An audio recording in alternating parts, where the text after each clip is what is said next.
লোকসভা ভোটের প্রাক্কালে জেলা সফরে আসছেন মুখ্যমন্ত্রী মমতা বন্দ্যোপাধ্যায়। পুরুলিয়া, বাঁকুড়া, ঝাড়গ্রাম, পূর্ব মেদিনীপুরের পরে পশ্চিম মেদিনীপুরের সভা করার কথা রয়েছে মুখ্যমন্ত্রী মমতা বন্দ্যোপাধ্যায়। জেলা প্রশাসন সূত্রে খবর, আগামী 4 মার্চ মুখ্যমন্ত্রী হেলিকপ্টারে করে মেদিনীপুরে আসবেন। এরপর তিনি সার্কিট হাউসে রাত্রি যাপন করার পর 5ই মার্চ তিনি কলেজিয়েট মাঠে প্রশাসনিক সভায় অংশগ্রহণ করবেন। এই সভা ঘিরে এখন মেদিনীপুরে সাজো রব। মেদিনীপুরের তৃণমূল কর্মীরা সহ তৃণমূল নেতৃত্ব, মন্ত্রী এবং পৌরসভা বিধায়করা উঠে পড়ে লেগেছে মুখ্যমন্ত্রীর সভাকে সফলভাবে বাস্তবায়িত করার জন্য। প্রশাসন সূত্রে খবর, মুখ্যমন্ত্রীর সভা ও কলেজ মাঠে হলেও হেলিপ্যাড করা হয়েছে কলেজ মাঠে, বিধাননগর মাঠে। এরই সঙ্গে জরুরি ভিত্তিতে মুখ্যমন্ত্রী মমতা বন্দ্যোপাধ্যায় জামবাগানের মাঠেও নামতে পারেন। তিনি দুপুর বিকেল নাগাদ এই হেলিকপ্টার থেকে নেমে সার্কিট হাউসে গাড়িতে করে যাবেন। এরপর পরের দিন গাড়িতে করে তিনি কলেজ মাঠে সভাস্থলে উপস্থিত হবেন এবং সভা শেষ করার পর তিনি হেলিকপ্টারে করেই কলকাতার উদ্দেশ্যে রওনা দেবেন। সূত্রের খবর, এই দিন সভা মঞ্চ থেকে মুখ্যমন্ত্রী মেদিনীপুরের সভা থেকে 374টি প্রকল্পের উদ্বোধন করতে পারেন। প্রকল্পগুলির রূপায়ণে খরচ হয়েছে সব মিলিয়ে 355 কোটি টাকা। এদিন প্রায় 1193টি প্রকল্পের শিলান্যাস করতে পারেন তিনি। প্রকল্পগুলি রূপায়ণে খরচ হবে সব মিলিয়ে 1921 কোটি টাকা। এরই সঙ্গে একগুচ্ছ রাস্তার, একগুচ্ছ জল সরবরাহ প্রকল্পের শিলান্যাস করতে পারেন মুখ্যমন্ত্রী। তাছাড়া মেদিনীপুর, খড়গপুর মিলিয়ে এমকেডি এর 6টি প্রকল্পের শিলান্যাস হতে পারে। অন্যদিকে ঘাটাল দাসপুরের বীরসিংহ উন্নয়ন পর্ষদের একটি প্রকল্পের শিলান্যাস হতে পারে। সেই প্রকল্পটি হলো ঘাটালের আলমগঞ্জে পাম্প হাউস নির্মাণ। এরই সঙ্গে কয়েকটি স্কুল হোস্টেলের উদ্বোধন হতে পারে। মেদিনীপুর কালেক্টরেটে ওয়াচ টাওয়ার তৈরি করেছে এমকেডিএ, এটির উদ্বোধন হতে পারে মুখ্যমন্ত্রীর হাত ধরে। পাশাপাশি দাঁতনের এসিজেএম কোর্ট ভবনের উদ্বোধন হতে পারে। সবগের রুইনানের মাদুরহাবের পিংলার ডাংরার সেতুর উদ্বোধন হতে পারে।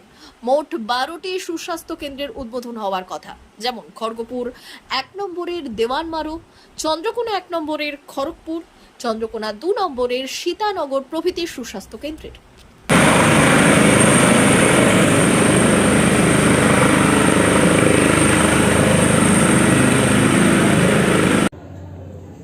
আমাদের নেত্রী ঘোষণা করেছেন, এপ্রিলের মধ্যে যদি কেন্দ্রীয় সরকার, বিজেপি সরকার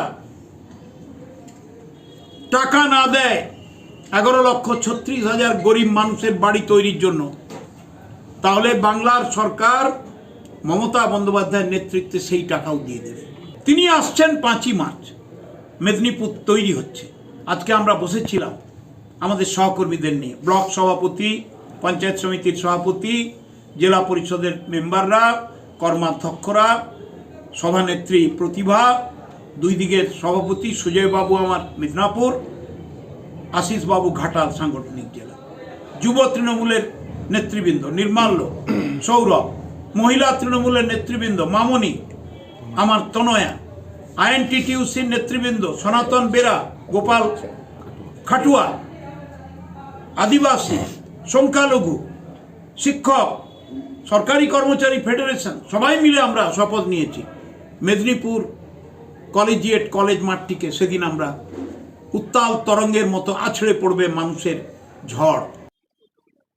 আমরা মেদিনীপুর পৌরসভা বাংলার মাননীয় মুখ্যমন্ত্রী মমতা বন্দ্যোপাধ্যায়ের আগমনকে আমরা অত্যন্ত তিনি যে মেদিনীপুরকে ভালোবাসেন, মেদিনীপুরের সুনাগরিকদের প্রতি তার দৃষ্টি, ভালোবাসা, আশীর্বাদ আছে, আমরা বারবার প্রমাণ পেয়েছি।